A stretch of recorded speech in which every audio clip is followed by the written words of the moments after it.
विधानसभा क्षेत्र में हुए उपचुनाव में मतदान के दौरान हुई हिंसक गतिविधियों एवं बाबा साहेब अम्बेडकर की प्रतिमा तोड़ने वालों के विरुद्ध कार्यवाही की मांग को लेकर आज जिला कांग्रेस कमेटी ने महामहिम राज्यपाल के नाम जिला प्रशासन को ज्ञापन सौंपा। इसके पूर्व कांग्रेस नेताओं ने बाबा साहेब अम्बेडकर की प्रतिमा के समक्ष बैठकर सांकेतिक धरना दिया और विरोध में नारेबाजी की।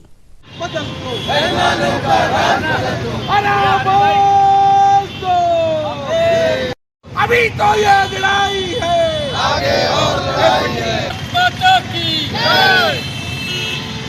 बाबा अम्बेडकर, बाबा अम्बेडकर।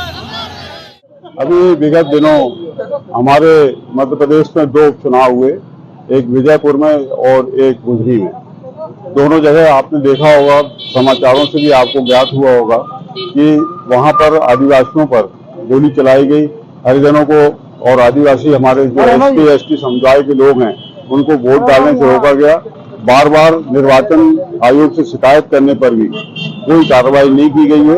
इस तरह निर्वाचन आयोग भी एक तरह से देखा जाए तो भारतीय जनता पार्टी से डरा और दबा हुआ है। ऐसी स्थिति में हमारा लोकतंत्र खतरे में है। हम मांग करते हैं कि लोकतंत्र को बचाने के लिए सब लोग एकजुट होकर के ऐसे अन्याय और अत्याचार के खिलाफ कांग्रेस के साथ आवाज से आवाज मिलाएं और जो सो रहे हमारा निर्वाचन आयोग को जगाने का प्रयास करें। आज हम प्रदेश कांग्रेस के निर्देश पर बाबा साहब अम्बेडकर जी की प्रतिमा के पास धरने प्रदर्शन पर बैठे हैं और हम ये कोशिश कर रहे हैं कि इस तरह के अन्याय और अत्याचार से लोकतंत्र को बचाया जाए। बदल दो, ताज बदल दो, आदिवासी हरिजनों पे अत्याचार दो, एससी एसटी पे अत्याचार लड़ाई है। छिंदवाड़ा से न्यूज SCP भारत से संजय पहाड़ी की रिपोर्ट।